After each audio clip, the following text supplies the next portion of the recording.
So this here is the Raddy emergency solar crank radio, SH-906. So let's have a look and see what is in the box, shall we?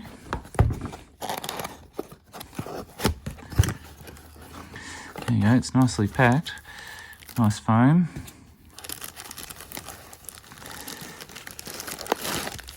There's the unit there. You have a cord there and a USB charging cord.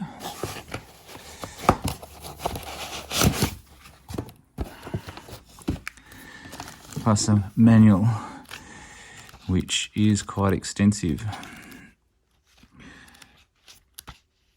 although in different languages. So if we just look at just the English part, 25 pages of English, there we go. So that's all the English part there. Well, let's have a look and see what it does. All right, so there's the front of the unit. It's quite small. Solar panel on top, antenna. There's your rotary thing. We'll look at that later. Torch at the front with a couple of LED extra lights as well. The torch is LED as well. Oh, I've hit buttons there already. There it is. You can see the battery level there. It's charging a little bit from the solar already. And at the end here, under the flap here, we've got where we plug in our charging cable. 2 USB ports. And that's where we can plug our auxiliary input in there if we wish to. So the first thing I always do with a unit like this is to charge it up fully, give it a good charge so we can make sure that we're up to 100%. So that's what the screen looks like when it's charging. You can see the battery indicator going up, and just beside the charger input there, the blue light flashes until it's fully charged. Okay, so we're back. Let's have a look. We can see here battery symbol is full, and also the blue light is no longer flashing, so that means it's fully charged. So let's unplug this and see what we can make it do. Okay, we've unplugged it. See the green light is on there, so we can put this back on and that'll keep it nice and protected. It does have a solar panel on the top here. Got lots of buttons on the front, lights on the front, and a cranking arm with an antenna there. So there are 3 ways to charge the battery up. We've shown you one with the USB charger, but there are 3. The second way is with the solar panel, and I'm surprised how little light it needs to charge the battery. The third way is with the cranking arm, and I'll show you this now. So you just pull out here, comes out with this little handle, and then you just crank it slowly in one direction or the other direction. Doesn't matter which way you do it, as long as it's the same direction and a continuous speed. So if you're stuck camping somewhere and there's no light and it's in the middle of the night, you can do that.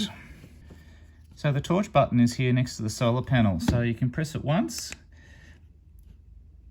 and what it will do, it'll press it once, and what it will do, it'll turn on the display. As you can see there, just from the little light that's coming through, it's actually charging the battery like that.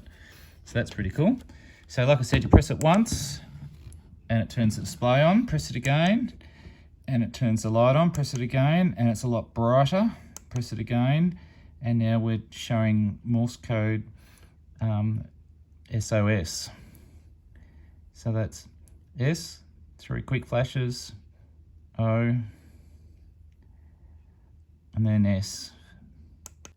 So down the bottom here is a SOS button. So if you press it once, it turns on the display. Press it a second time, it doesn't do much, but if you press it just for 2 seconds, it puts on red and blue flashing lights. And then if you hold it down,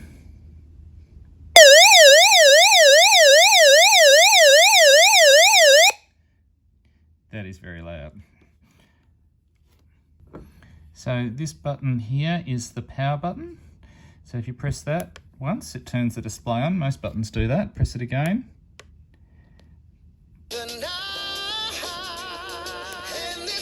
And press it again, it's off. So there we go, that's how you can turn on and off the radio. So to change the volume, you just press the volume button here. There we go, we're on volume 0 there. You see the signal strength across the top of the station that we're listening to. To tune to another station, you can press the tune button here to manually go up or down, or you can tune and it'll search until it finds the next station, just like that. The band button here will switch between FM, AM and shortwave, medium wave and FM.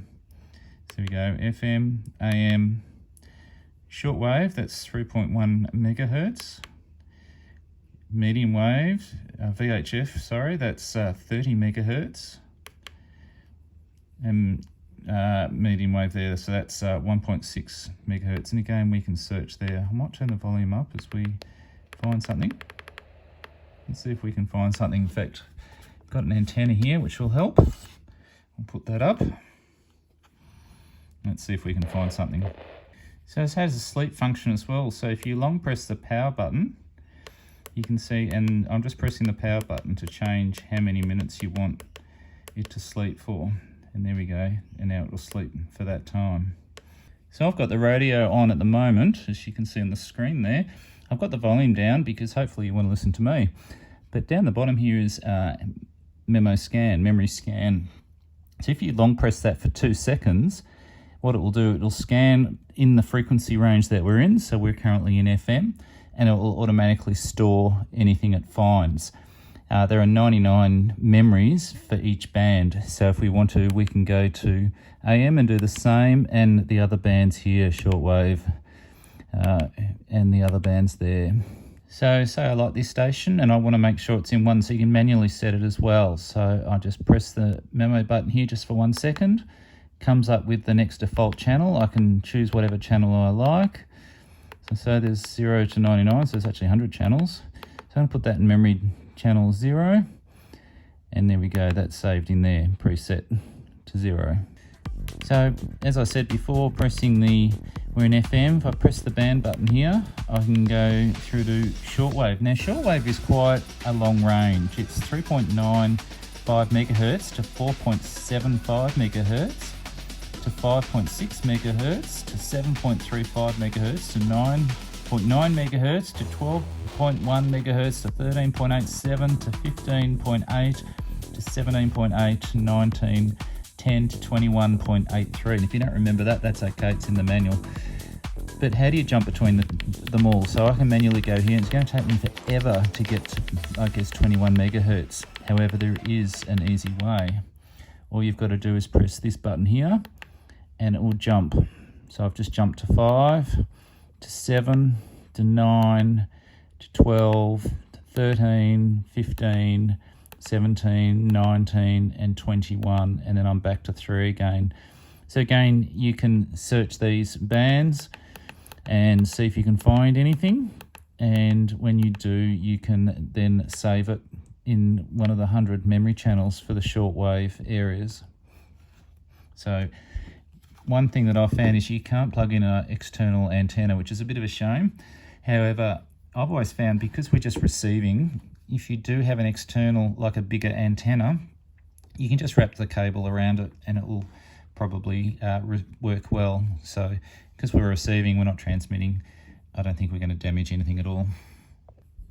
So you might want to change the bandwidth that you're receiving. So when you're in clock mode here, press any button to bring it back. There we go. You just hold the CH2 negative down, and then you can, while it's down, you can change the bandwidth to quite a big range. That's what do we listen to? Narrow FM there. That's wide FM, so that's more the stations that like the. That's more like the at 100. So wide FM is more the stations that the radio stations type things with perhaps music or talking and stuff. So yeah, you might need to change the bandwidth if you're not receiving the station well. Maybe you've got it selected too small. What that means, the bigger the bandwidth, the more you receive. So with just audio talking like amateur radio, you only need a small bandwidth because it's just one person talking. But for music, you've got a whole range of notes, so you need quite a wider bandwidth. So I'll show you the sleep mode again. So the power sleep mode, hold it down. We'll choose, say, 90 minutes, and you can see there the little symbol of the person sleeping. So it'll automatically switch off in 90 minutes. So here we are in VFO mode. So again, if you press this button here, it'll take you through the frequencies, and it's quite a range: 30, 70, 90, 110, 130, 50, 170, 90, back to 30. So quite a range there. I'll put the ranges in the description below. So you can attach by Bluetooth, and that's this button here. So if you press that button there, that is actually BT, Bluetooth. You can see the Bluetooth symbol here flashing, and you can connect, it'll be called SH-906 when you connect to it. So if you want to change tracks and stuff, you can do that via this button once you're connected. And once it disconnects, it'll say Bluetooth disconnected, and it'll obviously say Bluetooth connected when it's connected as well. So to get out of that mode, you can just go to back to band, and then you're back on the radio. So you can also plug a USB in here and play music via USB. You can skip tracks with the tuning button there, and of course your volume stays there in all modes. You can also plug in via the cable that I showed you in here as well. So there's a few options around. The other thing you can do is do the Equaliser mode. So let's give that a try. So if we long press that, here we go, we got Equaliser 1, Equaliser 2. You see that's a bit different. So while playing with the Equaliser, the E1 is normal, so that's what I'm going to leave mine on. E2 is pop, E3 is rock, E4 is jazz, E5 is country, is classic, and E6 is country apparently.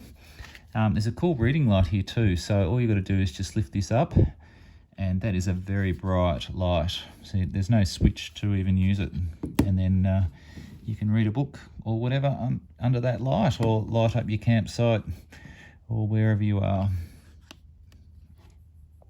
So it has a frequency range depending upon what country you're in, but the funny thing about it is you can actually change what country you're in on it easily. So press the button, so that's clock, the display turns on. Long press the CH plus button, you see we've got 87 there, and you can change between 87, 86, 64 and 87.5, and that'll change you between each country depending upon what frequency range you want. And there's quite a bit of frequency range difference in some of the bands, but the majority of them are the same.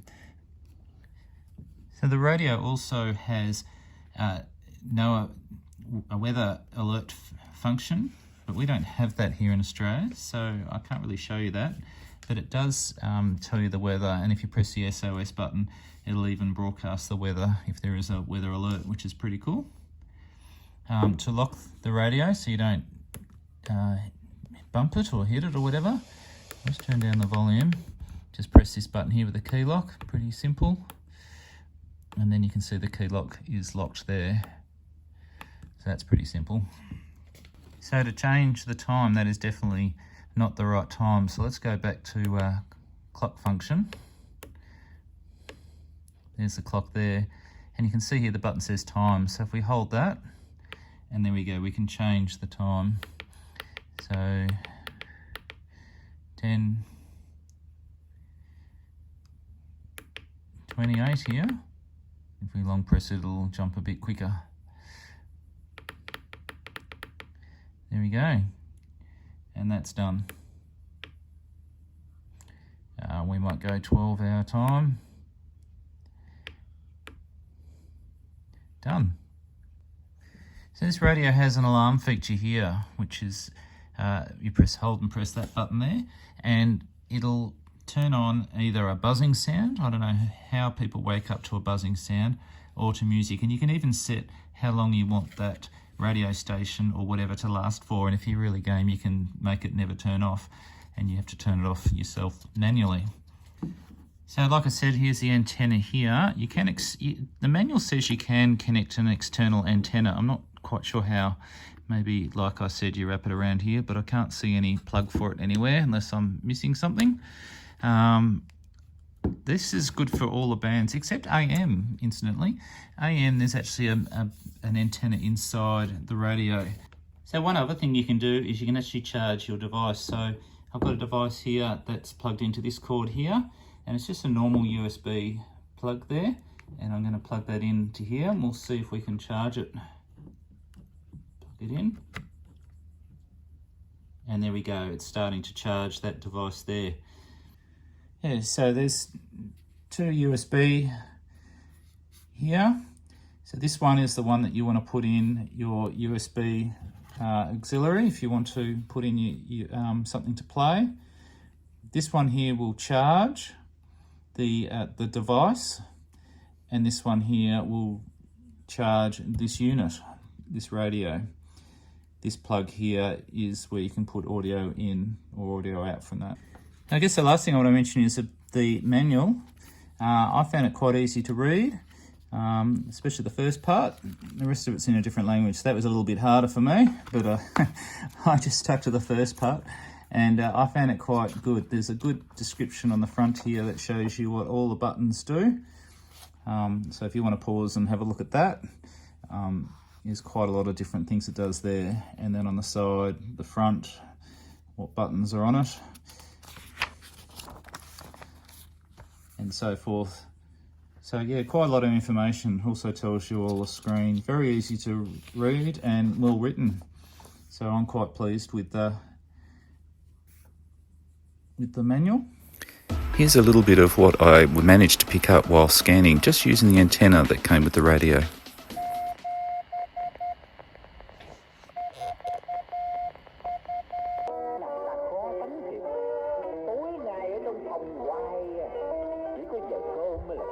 Take back up.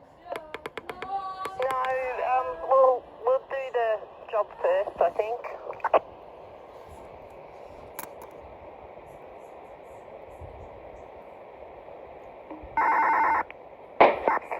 It's event 623-9865. Patients on 2 North at Ballarat Base Hospital, going back to Oxley Ward at Horsham, and diagnosis of... They're requesting you on a code 1, patient heart rate of 30.